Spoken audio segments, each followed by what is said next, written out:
Hey, welcome back to Math Quest. All right, so today we're going to be solving some equations, some multi-step equations. So listen, by now, if you're watching this video, I'm assuming that you already know how to combine like terms, how to solve one-step equations, and how to solve two-step equations, all right? Because these are really the requirements to be successful here. It'll make it a lot easier. So if you haven't watched those yet, I suggest you watch those videos. But if you want to go ahead and try it without watching those videos, give it a shot. After all, I do make things as easy as possible. But once again, I think you'll learn a lot faster the other way. All right, so let me look. Oh, I already wrote my first example on there. I was looking at it. So here we go. Let's get started. So the first thing you can see here, we have parentheses here, right? Because we always want to solve what's in parentheses first. Right here, we have 20 plus x. I can't add those. Those are not like terms. So then I look at what's out directly right outside the parentheses, and that's a 15. So that tells me that I'm going to multiply the 15 times the 20 and the 15 times the x. That's called using the distributive property. Basically, I'm distributing the 15 to the 20 and to the x. Notice that the 15 is positive, and the symbol here, this operation is also a plus sign. So nothing's going to change other than the number. So let's get to it. So let's multiply the 15 times the 20. That's going to give us 300. And then we're going to multiply the 15 times the x. And that's going to give us 15x. Now, number one mistake here, if people don't know about combining like terms, they're going to try to add these two. You can't add them. They're not like terms. All right. So this is going to equal 420. I haven't done anything with the 420, so I just rewrite it. All right.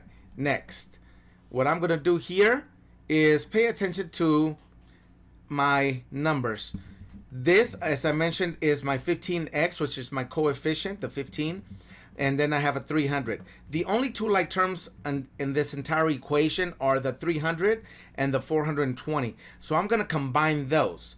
Now, my ultimate goal is to get x by itself, so I'm going to move everything away from the x by using inverse operations. Since this is a positive 300, I need to cancel it here, so I'm going to subtract it from itself, and that's going to give me a 0 here, and then whatever I do to one side, I do to the other. So that's minus 300 on that side. So that's my first step, and that's going to give me here my 15x equals 120. So that's what I get after my very first step. Now let's get some space here. So the last thing to do here, notice this is being multiplied. 15x equals 120. Again, I want to get the x by itself, so I'm going to divide right here by 15. So do the same thing to the other side. This 15 and 15 becomes 1, right? 15 divided by 15 is 1. 1x. Bring down the x. And then 120 divided by 15, where's my calculator here? That's going to be 8. So x has a value of 8. Simple enough. This is a multi-step equation, and this is how easy they are. All right. Now they can get a little bigger, like this one coming up. Here we go. Get ready. Here, as I mentioned, just a little bigger, but no problem. We're going to do the same thing. What I want you to do here is just put a line down here as a separator. That means it's like having this equation here and this equation here, separated by an equal sign, right? So I want to simplify each side as much as possible before I start going from side to side, making zeros. All right. So let's start on this side, and we have 6 times x, which is 6x, and then 6 times 3, which is going to be 18. Notice I kept my minus sign because this number is a positive, and this number would be like a negative 3, essentially, so I got negative 18. You can think about it that way, or just minus 18. It's the same thing. Next, we're going to do the same thing here. 2 times 3x is going to give me 6x. 2 times negative 4 is going to give me negative 8, or a minus 8. Now, there's nothing else to do on this side, but on this side I can still combine the 10 and the 18. So 6x, and then negative 18 plus 10 is going to give me a negative 8. Again, I'm going to rewrite this because I like things to be right next to each other. That's the only reason I rewrote it, because I like to see what I got next to each other. And I hope that at this point you notice that, hey, I have 6x minus 8 on one side, and I have 6x minus 8 on the other side. Do you agree that both sides are equal to each other? Because you should, okay? This is what is known as infinite. We have infinitely many solutions. You can think of it as all real numbers. Those are two things you should write as your final answer.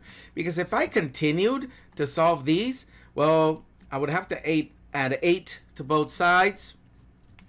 And at this point, I would end up with 6x equals 6x, which is still true. 6x is equal to 6x.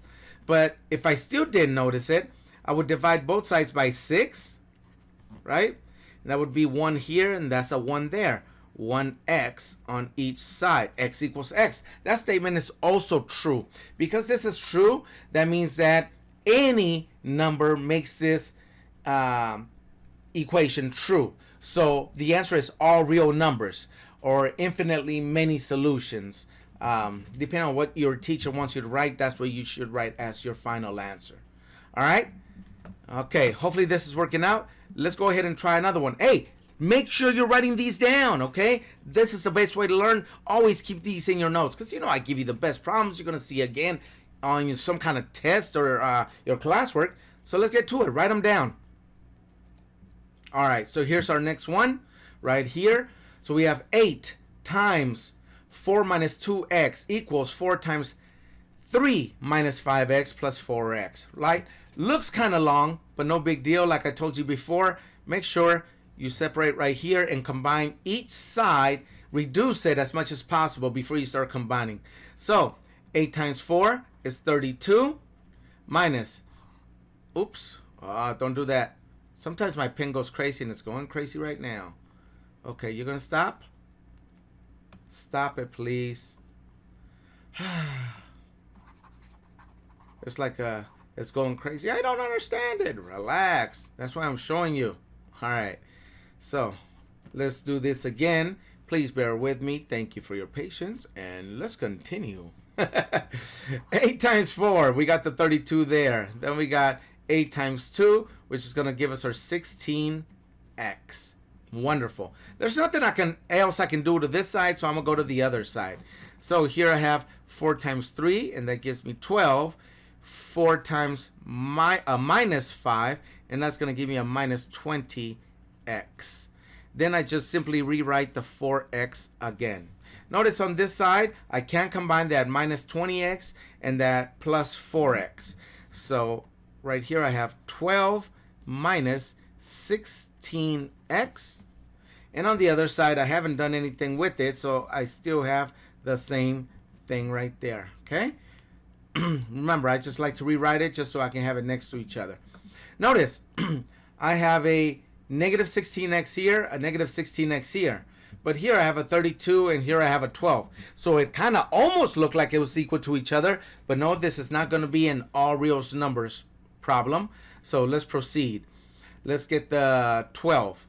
Let's subtract 12 from here and subtract 12 from here. Okay? That right there is going to give us a 0 here and leaving us with 16x. Here, I still have that minus 16x. But here, I'm simply going to subtract, and it's going to give me 20. So now I got 20 minus 16x equals, right? This line here divides, and that's my equal sign, minus 16x. But look, I have a minus 16x here and a minus 16x here. Can you see what's going to happen already? So watch. What I'm going to have to do is add 16x to both sides. Now, when I add 16x to both sides here, that gives me a 0. This gives me a 0. So what do I have left? I have 20 equals 0. Now I ask myself, is this true? Does 20 equal 0? The answer, believe it or not, is false. No, it does not equal 0, right? So I can say 20 does not equal 0. Therefore, this is a null set, or you could call it no solution. Once again, refer back to your teacher to see what answer they prefer you writing. Most math teachers, they're going to realize that they mean the same thing, so you can write either one, no set or no solution. All right? So hopefully you understand now how to solve multi-step equations. All right? And I tried to make this as easy as possible for you. Always keep them nice, short, and simple. And if you got value out of this, please hit the like and subscribe button. All right? And I'll see you next time on Math Quest. Goodbye.